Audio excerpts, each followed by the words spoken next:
Peace and love to everybody.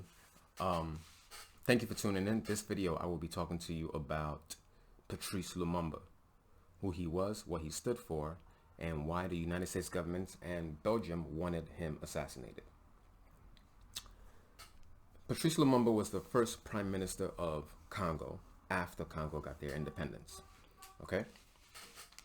So, let me give you a little bit of backstory, right? Like I said, he was the first prime minister after they got their independence. For those that don't know how colonization works, you're colonized by outsiders. You were colonized by maybe the French, the British, the Dutch, the Portuguese, Belgium, and so on. And when you're under colonization, you pretty much have to follow. You're under somebody else's rulership. You have to follow their rules, their regulations, their laws. You're pretty much under their control. Okay, now after they're done colonizing you, two things can happen, right? You can either fight for this doesn't even have to be after they're done colonizing you. In order to gain your independence, you can either fight for it and take it forcefully, or you can apply for it, and when they approve, it's because they're still giving you rules and regulations that you still have to abide by. So you still owe them, even though technically they've had decades of taken from you. Okay, so that's how colonization and independence works. For those that were able to take it forcefully, they can gain something that's like a true independence. For those that applied for it and approved, they don't gain full independence. They're not completely free. And that's why a lot of African countries up until today are still poor, because they're still paying the people that colonized them some way, somehow. It could be in money, it could be in resources. Okay, so that's what Patrice Lumumba wanted. He wanted Congo to be free politically, financially, and economically. And obviously, the United States government and Belgium did not agree to that. Belgium still wanted to control the plantations, the mines, the factories. They still wanted to own it. Now, just look at how crazy that is, right? You've had decades of stealing, pillaging your way, raping, murdering people of the Congo. And after they get their independence, you still want to control things. So Patrice Lumumba rejected all of that. During the independence, he gave a speech pretty much saying, we want to be free all the way. We don't want to be free halfway. We want to be free all the way. Now, here's an analogy to help some people understand, right? A lot of countries get their independence, and some of them don't even know, because of like corruption and so on. They don't even know that they're not truly free. So what happens is, here's the analogy. You know how a dog is on a leash or a chain around his neck, and the dog is outside. You put the dog on a pole, chained. Let's say the chain is about 3 feet long, or the leash is about 3 feet long. That dog does not know that he's not truly free until he tries to run past that 3 feet and then gets yanked back. That's how they treat a lot of countries when it comes to the independence. So you think you're free until you try to do something, and then they're like, no, sorry, that's not part of the agreement. So that's how it works. So Patrice Lumumba rejected all of that, and obviously he became an enemy of the United States and Belgium, right? He was a Pan-African who spoke passionately about Congo, and anybody in their right mind would want their people to be completely free. So United States and Belgium greenlighted his assassination. At first, they wanted to do it by food poisoning. They could not get that done because they couldn't get that close to him. So what they did was, covertly, they paid people around Lumumba, around the, like in the government of Lumumba, to help him get captured. After they got him captured, the pilot that flew the plane to where he was captured, or to where he was from Belgium. The commander that gave the order to the firing squad to kill him was from Belgium.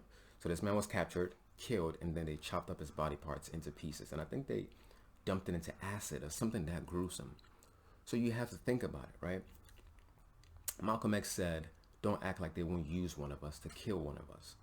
You have a man who truly wants his country to be free, right? Free from rulership. And you still have people around them that are so gullible and weak that they're still able to get paid because they can't see the brighter future. This still affects us up until today. You have people around you that will give you up easily because they disagree with what you're doing, just because they don't see the brighter picture. And this is also why I want people to think a little bit deeper into certain things. Like, I can guarantee you, if I was around back then when this happened, and I made a video about it, people would say, oh, here comes this, conscious guy. People are too woke, or people are too conspiracy theorists, whatever, right? A lot of things you don't find out decades later. And I'm going to give you some references for this. A lot of things you don't find out decades later. Let me give you two references. One, CIA agent, who a lot of these words came out of his mouth, by the name of John Stockwell. He's written a few books. He's talked about a few things that the CIA had their hands in other countries, not just African countries, even Asian countries, right? The moment moment oppressors don't like what you're doing, you disagree with what they want, they getting you taken out.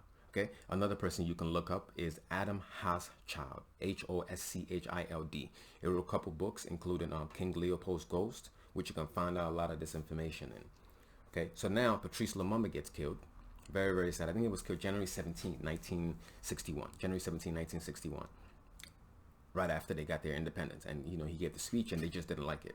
He gets killed. And now the United States, as well as the West, backs a dictator by the name of Mobutu, who ended up running the country for the next 32 years, right? Made himself a lot of money. I think he made about $4 billion worth of money and resources. He was able to enrich himself from this.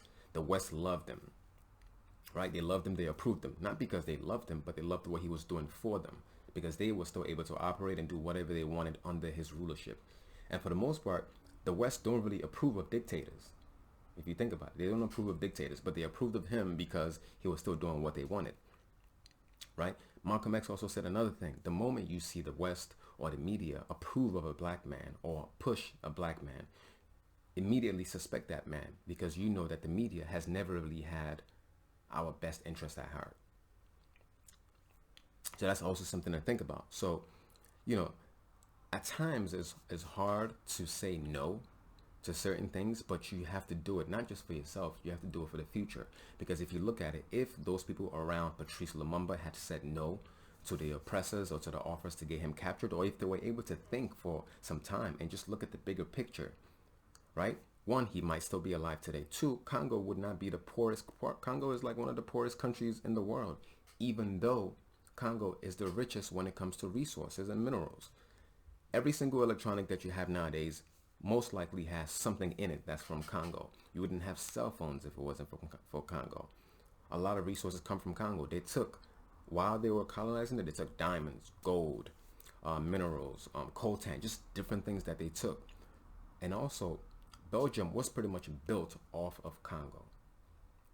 My next video, I'm going to be talking to you about how Belgium enriched itself, how Belgium became the nation that it is now because of the slavery that happened in Congo after the United States already said no to slavery, already abolished slavery, right? That is one of the stories that you definitely want to tune into. Is one of the worst things that has happened in the world that people don't even know about, and I can't even wait till I share that story with everyone. But other than that, I just want to say thank you very much for watching. Feel free to subscribe. I just figured out how to do this thing where the subscribe comes up somewhere around here. Or feel free to watch my next video. It is Black History Month. Like I said, I will be trying to release a video every day this month. So feel free to tune in, like, share, subscribe. Thank you for watching, and have a wonderful day.